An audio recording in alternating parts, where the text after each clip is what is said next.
मैं आसिम मिस्त्री आज सिर्फ हमारे भारत देश के नारी जाति को नहीं बल्कि पूरे पुरुष जाति को भी स्वागत करते हैं हमारे रियल लाइफ जर्नी सक्सेस के एंड मैथमेटिक्स एजुकेशन सेशन पर।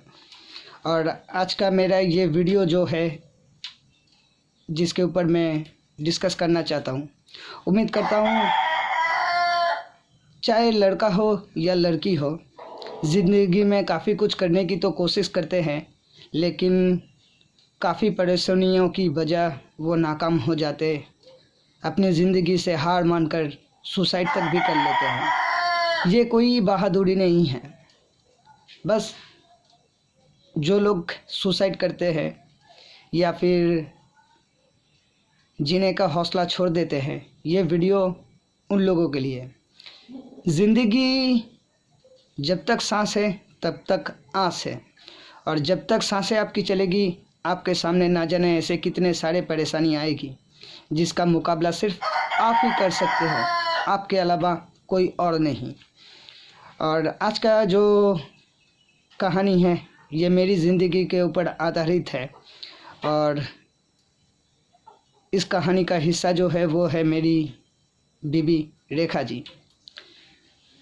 रेखा जी, आपने काफ़ी डीपली और काफ़ी बढ़िया प्लानिंग किए हैं।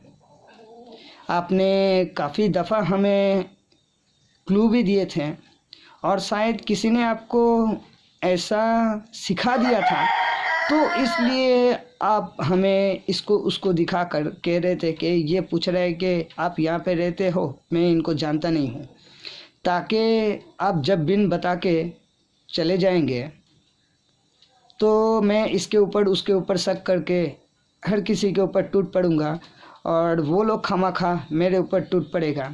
ये प्लानिंग, इतना बड़ा प्लानिंग आपने अकेला तो नहीं किया होगा, और इस प्लानिंग में कौन कौन साथ है मुझे उन लोगों से कोई लेना देना नहीं है। रेखा जी, हर इंसान की अपना एक कर्म होता है, और उसका जैसा कर्म होता है उसको वैसा ही फल भुगतना पड़ता है। आप पहले भी एक दफ़ा शादी करके, प्यार करके, भाग के अपने घर वालों की खिलाफ जाके शादी किए थे परितोष के साथ। एक बच्चा भी पैदा हुआ। फिर आप और आपकी मम्मी, आपका परिवार मिलकर उन लोगों के ऊपर 498 केस डाल दिए। अगर उस वक्त आपने आपकी मम्मी जी को अगर बताया होता कि माँ, दामाद काम पे गया था, मैं सामान खरीदने के लिए बाज़ार गए थे, एक लड़का काफ़ी दिनों से मेरे पीछे पड़ा था, मैं उसके झांसे में आ गया, तो मैं अपने 4 साल के बच्चे को दारू पिलाकर अपनी काम वासना की हवस को पूरी करने के लिए उसके साथ रात गुजार लिए थे। और यही बात आपके दामाद को पता लगा तो उन्होंने मुझे बहुत मारा। ये बात अगर आप कह देती ना तो शायद आपका संसार नहीं टूटता। ये आपकी मम्मी तो समझे नहीं थे। फिर आप वही लड़के के साथ भाग के सुभाषग्राम आए। वो लड़का बहुत खूबी जानता है कि मैं उसे पहचानता हूँ, उनके दोस्त लोगों को पहचानता हूँ, इसी वास्ते उसका भंडा फूट जाएगा तो वो आपको छोड़ के चले गए। फिर आप सुसाइड करने चले थे। मकान मालिक के लड़के देखे तो उनके मम्मी के साथ आके आपको बात करने के लिए बोले थे, तो दोस्त की मम्मी ने मुझे कहा तुम्हारा भी कोई नहीं है, एक लड़की की ज़िंदगी तबाह हो जाएगी। और वहाँ पे वैसे भी कोई आपको कह रहा था ना कि दुबई काम पे भेजेगा। मैंने दुनिया देखी है, और शायद आपको रेखा जी पता नहीं है। और जो लोग आपकी मदद कर रहे हैं, एक समाज में तरक्की करने के लिए, लोगों के विकास के लिए जो क्वालिफ़िकेशन, जो डिग्री होना चाहिए, क्वालिफ़िकेशन डिग्री तो है नहीं, लेकिन इंडियन लीडरशिप फाउंडेशन कोचिंग से मुझे कौशिक महापात्र सर एक बार नहीं 2 बार सर्टिफिकेट दिए थे। एक लीडर की जो क्वालिटी होती है वो बहुत खूबी मुझ में मौजूद है। बस मुझे कोई पार्टी पॉलिटिकल का लीडर नहीं बनना है। अगर मुझ में कुछ खूबी है तो मैं चाहता हूँ कि लोग समझें, लोग सोचें।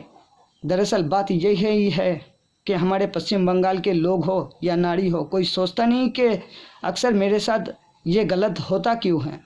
अगर सोचता, उसके ऊपर थोड़ा काम करता, तो उम्मीद करता हूँ दिल को काफ़ी सुकून मिलता इन 75 सालों से, लेकिन कभी किसी ने ट्राई नहीं किया। और सिर्फ रेखा जी इतना नहीं, ये जो मैंने मेडिटेशन के बारे में बताए थे ये भी मुझे इंडियन लीडरशिप एकेडमी से मिला है कि हमारे पूरे बदन में जो सातों इंद्रियां होती है, और कोई इंद्रियां काम करे या ना करे, चाहे नारी हो या पुरुष, हर किसी का मूलाधार चक्र बहुत खूबी काम करता है। अगर मेडिटेशन के ज़रिए इसे कंट्रोल किया जाए, छोड़ना नहीं है, अगर छोड़ते तो थोड़ी ना मेरा 2 बच्चा पैदा होता।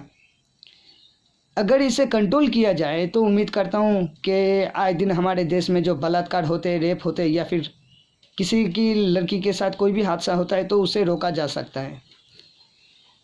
जैसे लोग ड्रग एडिक्टेड होते हैं, वैसे काफ़ी लड़की लोगों को ये वीडियो भी मैंने देखे हैं जो सेक्स एडिक्टेड है, और उन लोगों को मेडिटेशन करवाया जा रहे हैं।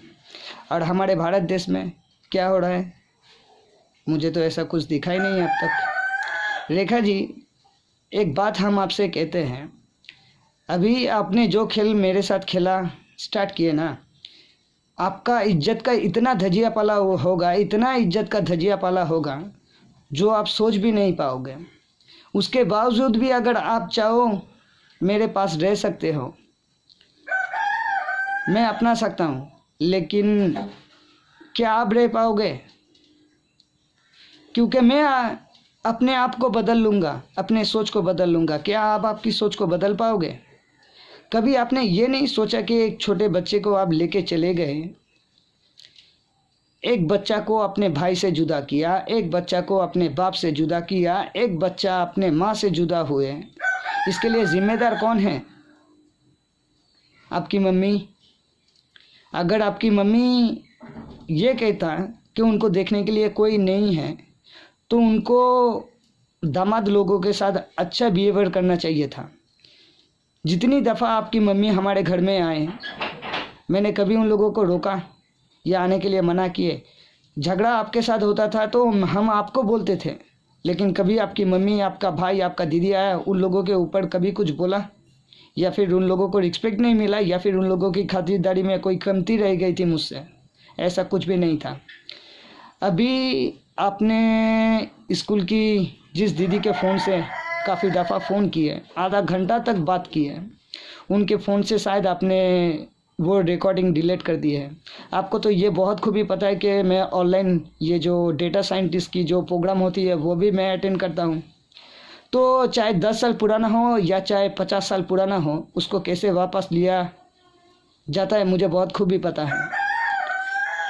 रेखा जी, हम आपसे कहे थे कि अगर भगवान ने आपको रूप दिए तो मुझ में गुण दिए हैं, जो आपका रूप मेरे सामने कुछ भी नहीं है। मैं इज्जत से कमाना चाहता हूँ, इज्जत से जीना चाहता हूँ, और ये 75 सालों से आज तक ये जो मैं पासपोर्ट एजेंट हूँ, जिस कदर से मैंने पैसा कमाया है, अभी तो है नहीं, कमाया था, तो मुझे अभी शर्म आती है कि कोई शख्स पढ़ा लिखा नहीं है तो उसका एक एप्लीकेशन फॉर्म भर देने के लिए 500 रुपया ले लेते हैं। अगर वो शख्स अगर एडुकेट होता तो उम्मीद करता हूँ हमारे पास नहीं आते। रेखा जी, हम भी एडुकेट नहीं हैं, बट क्या करें, है मुझ में ऐसी खूबी, किसी ने सोचा भी नहीं था। जिन लोगों के साथ मैं काम करता हूँ, मेरे दोस्त लोग भी।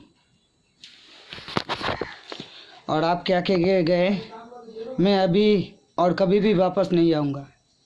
रेखा जी, आप शायद भूल गए हैं कि कानून लोगों की मदद करता है कि नहीं करता, ये पता नहीं है, लेकिन अगर इरादा सही हो और उसका अगर प्रूफ पास हो तो कानून को भी सर झुकाना पड़ता है सच्चाई के सामने। सच्चाई सुनने वाला ऐसा कान अब तक देखा नहीं, और सच्चा बोलने वाला ऐसा जिगर देखा भी नहीं है मैंने। हर कोई तो किसी को झूठ बोलना, झूठ मक्कारी, यही सब सिखाते आते देखे हमने। काफ़ी मुश्किल से हम अपने आप को बदले। हम किसी को ये नहीं कहें कि सब बदल जाइए, जिसको जैसी जीनी चाहिए जिए ना। अगर आप अकेला चले जाते तो कोई दिक्कत नहीं था, आप मेरा खून लेके भागे क्यों चोरी छुपे? हाँ, एक बच्चा को छोड़ के आए, उसके लिए आपको कभी शर्म हुआ? हमने उस टाइम आपको बोला था ना कि मेरे पास जो भी है मैं कोशिश करता हूँ आपका घर फिर से बस जाए। आप इतना ना समझते, आपके मम्मी को बताया, तब से लेके आपका मम्मी मुझसे आपको जुदा करने की कोशिश की है। दामाद के घर आते हैं, दामाद को कहते हैं कि मेरी बेटी को छोड़ दो, दूसरी लड़की देख के देते, उसके साथ घर बसाओ। बच्ची प्रेग्नेंट है, बच्ची को कह रहा है कि बच्चा लेने का दरकार नहीं है। बच्चा जब इस धरती पे आया उस टाइम भी आपकी मम्मी नहीं आया, दूसरा बच्चा भी जब हुआ तब भी नहीं आया। ज़िंदगी में वो लोग हमारे लिए कभी कुछ नहीं किए, दरकार नहीं है। लेकिन ये जो अनाप शनाप बोलते हैं, जो बहकाते हैं, जो बेटी का घर तोड़ने की कोशिश करते हैं, मैं तो एक बार नहीं 100 बार कहूँगा कि आपकी मम्मी सही नहीं है। अगर सही होता, कोई माँ अपनी बेटी के साथ एक बार नहीं कई बार हादसा होने के बाद भी अगर उसका घर बसता है, तो कोई माँ ऐसा कैसे सोच सकता है कि मेरी बेटी मेरे पास आ जाए और कमा के खिलाए? तो उसके लिए भी लोगों के साथ वैसा बिहेवियर होना चाहिए ना, तब ना कोई उसको देखेगा, देखभाल करेगा। हाँ, क्या किया आपके लिए? जन्म उन्होंने आपको दिया, आपका बर्थ सर्टिफिकेट है? नहीं है। हमने आपके आधार कार्ड के लिए कोशिश किए थे ना, दिखाते ताकि लोग को भी पता चले। आप तो ये बोल के गए कि आधार कार्ड नहीं है। पैन कार्ड कितनी मुश्किल से आपका बना दिए हमने, पैन कार्ड अभी गुम कर दिए, या फिर जैसे बच्चा और बच्चे का जो डिस्चार्ज सर्टिफिकेट था उसको लेके आप भागे, वैसे ही भागे और मेरा वोटर कार्ड और पैन कार्ड लेके भी शायद आपने भाग गए। कैसे ही यकीन करे? चोरी छुपे अगर कोई जाता है तो उसके ऊपर कोई यकीन करेगा? हमने आपको कहा था ना कि अगर आपको रहना नहीं है, आप दोनों बच्चे को रख के जाइए, आप आपके माँ के पास जाइए, जब आपको समझ में आ जाएगा आप आ जाइएगा हमारे पास। आपने वैसा नहीं किया, चोरी छुपे हमको फंसाने के लिए आपके पुराने पति के फेसबुक प्रोफाइल पर आपका फ़ोटो डाल के एडिट किया हुआ कपड़ा मेरा पहना हुआ है आपने। तो जब आप उसके पास चले गए तो फेसबुक में और नया नया फ़ोटो क्यों नहीं पोस्ट करते आप? तब तो पता चलेगा। रेखा जी, आपके माँ के ऊपर तब डाउट हुआ जब आपके मम्मी ने ये कहा कि जो नंबर दिए उनका वॉइस रिकॉर्ड मैंने किए, पुलिस स्टेशन में भी भेजे, अपने वकील को भी भेजे हैं, वो नंबर भी भेजे हैं। 20 दिन आज लेके 21 दिन हो रहा है, पुलिस को स्टडी नहीं किया है। लेकिन आज मेरा वकील पुलिस स्टेशन मेरा चिट्ठी डालेगा, उसके बाद भी अगर इन्वेस्टिगेशन नहीं करता है, आपको नहीं ढूंढता है, तो दरकार पड़ेगा नहीं। वैसे भी पुलिस स्टेशन में जो कंप्लेंट किया आपके माँ के ऊपर और आपके ऊपर ही की है। आपने मेरा भरोसा तोड़ा, आपके मम्मी ने मेरा भरोसा तोड़ा, और ये बात बहुत खूबी आपके माँ को बहुत पहले से ही पता था, ठीक है। इसीलिए उन्होंने कहा कि हाँ, तुमने जो नंबर दे के गए उनको उस नंबर पे फ़ोन किए थे, उन्होंने ऐसा बोला, रख दिया। फिर आपस में डिस्कस करके फिर फ़ोन किया, हाँ कहता है कि मैं परितोष हूँ, रेखा मेरे पास है। आपकी मम्मी ने आपको वीडियो कॉलिंग किया, आपके साथ बात किया। आपने आपके मम्मी को ये भी बताया कि अगर मुझे अपना बच्चा चाहिए तो हम आपके ऊपर केस करके बच्चा लेके आए। इतनी सारी बातें आपकी मम्मी को बता दिया, अब हमको छोड़ के चले गए। 21 दिन हो रहा है, एक बार फ़ोन करके बोल भी देते, हम आपको तो पहले ही बताए थे। तो अब में वो हिम्मत नहीं है।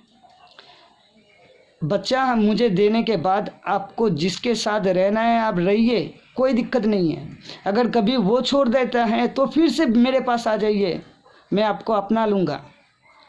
मैं चाहता हूँ कि आप आपकी पूरी ज़िंदगी जिए, वो भी इज्जत से। और इस भरी बाज़ार में पुरुषों को तो देखे हमने, दूसरों की बीवी की जिस्म की तो रखवाली कर सकती है, लेकिन 75 सालों में एक शख्स को नहीं देखा कि एक लड़की को बिना छुए, बिना उसका इस्तेमाल किए उस लड़की के वास्ते उसका फ्यूचर बना दिया है। जिस दिन हमारे भारत के हर एक शख्स के अंदर ऐसी सोच आएगा तो देश यूं ही बदल जाएगा। उम्मीद करता हूँ रेखा जी बहुत जल्दी आपसे मुलाकात होगी, या तो पुलिस ढूंढेगी या फिर आपको हाई कोर्ट आके खड़ा होना होगा। और जो भी आपकी बातचीत है, ज़रूरत पड़े मैं रंजीत को भी कल्याणपुर से उठा के लेके आऊँगा, दरकार पड़े तो नीरज की पूरी फैमिली भी आएगी। लेकिन छोड़ेंगे नहीं हम आपको। आपने मेरे साथ विश्वासघात किया है और हर कुछ सह सकता हूँ। जो धोखा देता है तो उसको कभी भी नहीं, चाहे वो कोई भी हो।